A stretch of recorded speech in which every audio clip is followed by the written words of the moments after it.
Si Dong, ang asong marunong.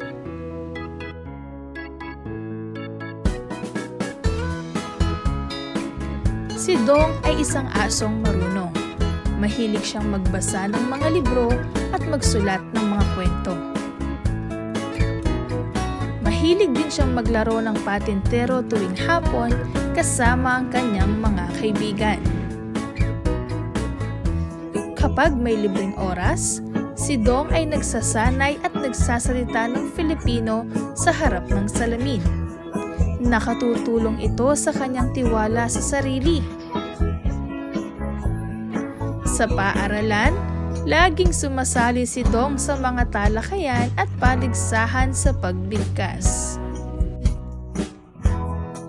Dahil dito, lalo siyang nagiging magaling sa pakikipag-usap, kaya madali siyang maunawaan ng iba at mas tumataas ang tiwala sa sarili.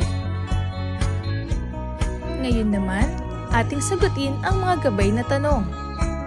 Una, nagustuhan ba ninyo ang kwento ni Dong? Bakit? Ikalawa, ano ang inyong naramdaman nang muli ninyong mapakinggan ang kwento? Katlo, ano sa tingin mo ang pakiramdam ni Dong noong lumakas ang kanyang tiwala sa sarili? Panghuli, gugustuhin mo bang ibahagi sa iba ang kwento ni Dong? Bakit?